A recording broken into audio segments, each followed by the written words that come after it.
नमस्कार विद्यार्थी मित्र मैत्रिणींनो, स्वागत आहे सर्वांचे आपले यूट्यूब चॅनल टार्गेट स्पर्धा परीक्षा। आजच्या या व्हिडिओमध्ये आपण चालू घडामोडी 2021 या विषयावरील प्रश्न अभ्यासणार आहोत। चला तर मग सुरुवात करूया आजच्या व्हिडिओला। आजच्या व्हिडिओतील सर्व प्रश्न हे सर्व स्पर्धा परीक्षेच्या दृष्टिकोनातून खूप महत्त्वाचे आहेत। चला तर मग पाहूया पहिला प्रश्न। प्रश्न क्रमांक 1 आहे, भारतातील तसेच जगातील सर्वात लांब महामार्ग बोगद्याचे नाव काय? तर या प्रश्नाचे पर्याय आहेत। पर्याय क्रमांक 1 पंडित मदन मोहन मालवीय बोगदा, पर्याय क्रमांक 2 इंदिरा गांधी बोगदा, पर्याय क्रमांक 3 अटल बोगदा व पर्याय क्रमांक 4 आहे सरदार पटेल बोगदा। तर या प्रश्नाचे योग्य उत्तर आहे पर्याय क्रमांक 3 अटल बोगदा।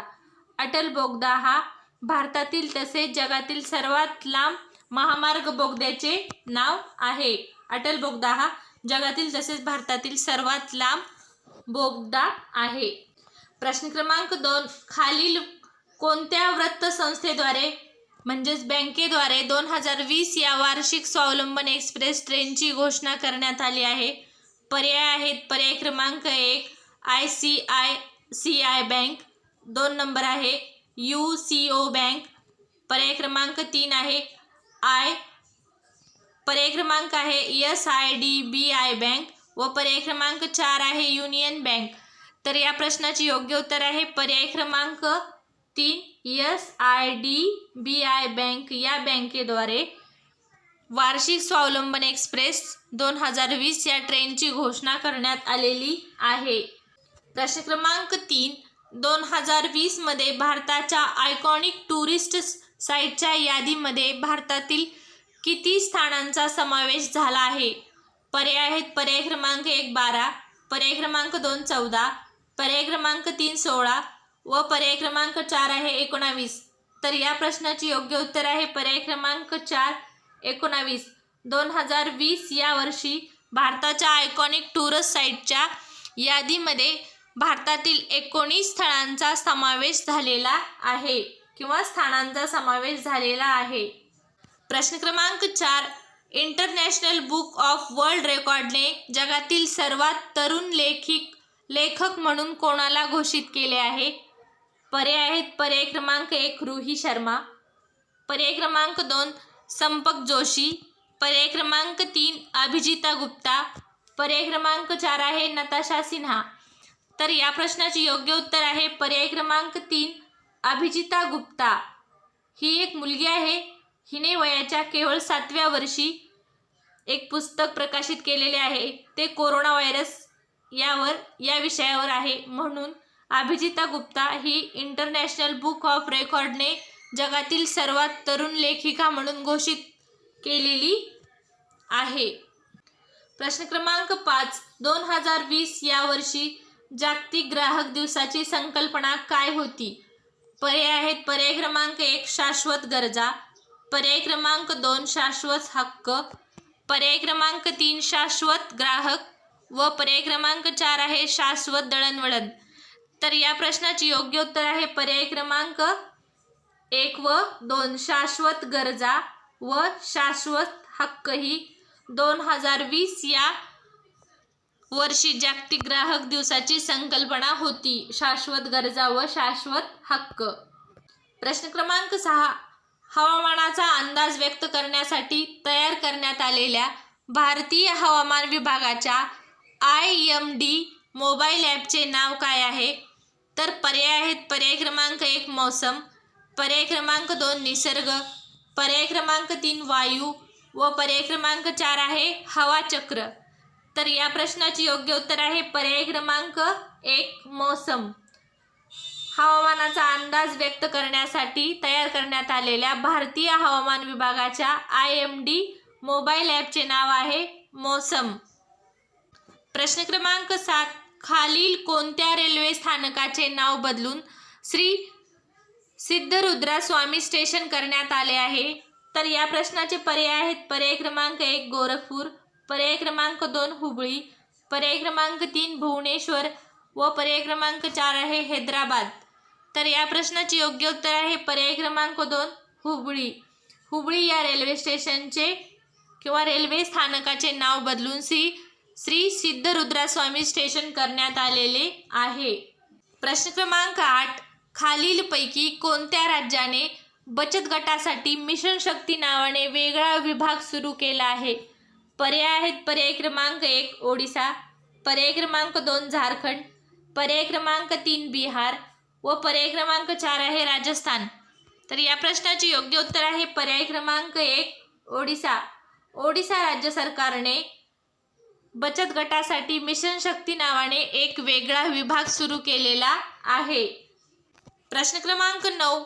नुकतीच प्रकाशित झालेले अमेझिंग अयोध्या हे पुस्तक कोणी लिहिले आहे? पर्याय आहेत पर्याय क्रमांक 1 श्रुती खन्ना, पर्याय क्रमांक 2 नीना रॉय, पर्याय क्रमांक 3 अक्षरा पटेल व पर्याय क्रमांक 4 आहे राधिका श्रीवास्तव. तर या प्रश्नाचे योग्य उत्तर आहे पर्याय क्रमांक 2 नीना रॉय. नीना रॉय या लेखिकेने अमेझिंग अयोध्या हे पुस्तक लिहिलेले आहे.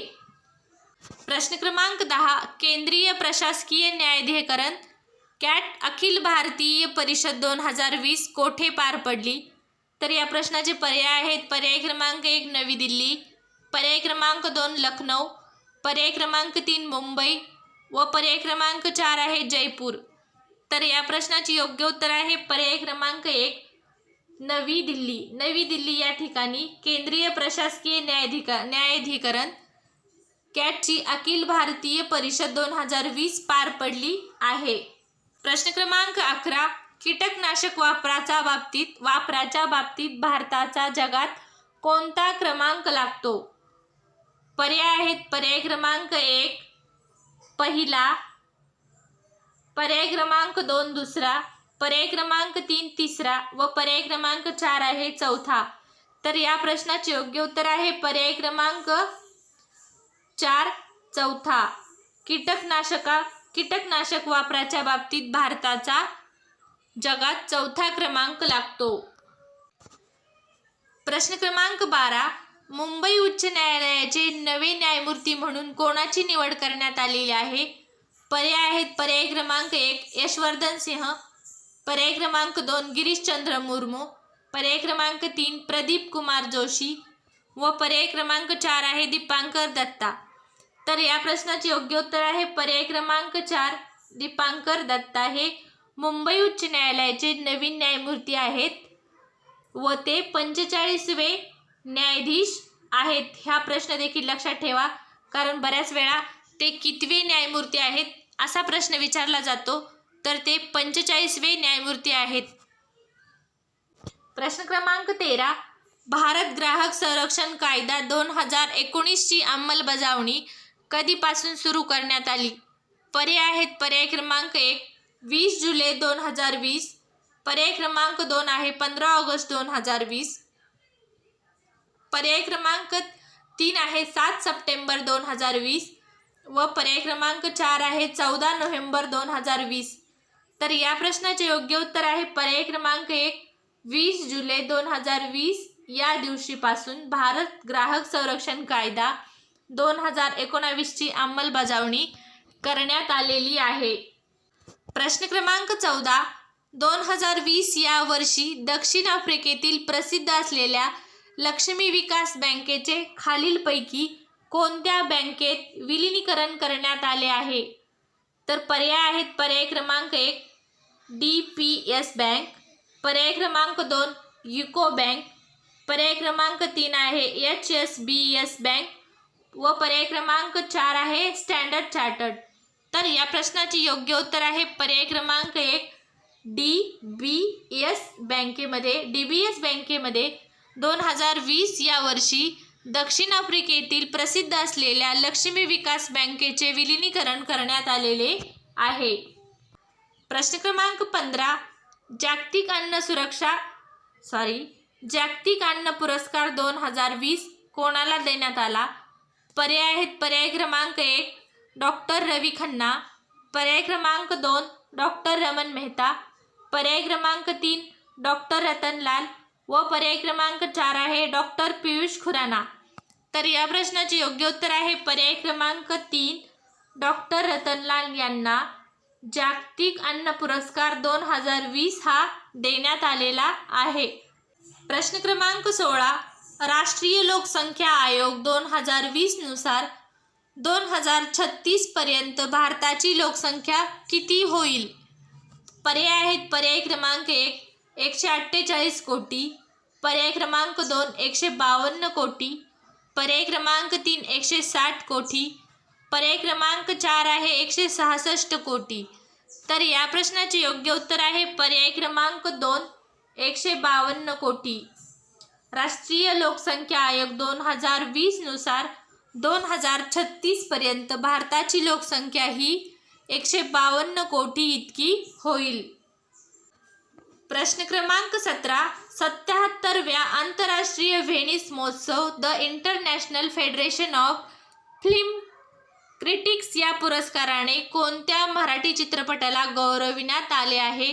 पर्याय आहेत. पर्याय क्रमांक 1 बोनस, पर्याय क्रमांक 2 द डिसायपल, पर्याय क्रमांक 3 आहे मीडियम स्पेस व पर्याय क्रमांक 4 आहे मेकअप. तर या प्रश्नाचे योग्य उत्तर आहे पर्याय क्रमांक 2 द डिसायपल. या चित्रपटाला 77व्या आंतरराष्ट्रीय व्हेनिस महोत्सव the international federation of film critics या पुरस्काराने गौरविण्यात आलेले आहे आणि हा मराठी चित्रपट आहे, हे लक्षात ठेवा. प्रश्न क्रमांक 18. युनेस्को व लंडनमधील वॉकरी फाउंडेशन तर्फे देण्यात येणारा ग्लोबल टीचर पुरस्कार 2020 हा कोणाला देण्यात आला? हा प्रश्न खूप महत्त्वाचा आहे. हा प्रश्न विचारली जाण्याची दाट शक्यता आहे, त्यामुळे हा प्रश्न नीट लक्षात ठेवा. या प्रश्नाचे पर्याय आहेत. पर्याय क्रमांक 1 रोहित सक्सेना, पर्याय क्रमांक 2 प्रीता नड्डा, पर्याय क्रमांक 3 शार्दुल वर्मा व पर्याय क्रमांक 4 आहे रणजित सिंह डिसले. तर या प्रश्नाचे योग्य उत्तर आहे पर्याय क्रमांक 4 रणजित सिंह डिसले यांना हा जागतिक ग्लोबल टीचर पुरस्कार 2020 देण्यात आलेला आहे. ते सोलापूर जिल्ह्यातील परतेवाडी या गावातील असून ते एक प्राथमिक शिक्षक आहेत. त्यांना हा ग्लोबल टीचर पुरस्कार देण्यात आलेला आहे. हा प्रश्न खूप महत्त्वाचा आहे. या व्हिडिओमध्ये इतकेच. व्हिडिओ आवडल्यास नक्कीच व्हिडिओ लाईक करा, शेअर करा व चॅनल सबस्क्राईब करा. धन्यवाद.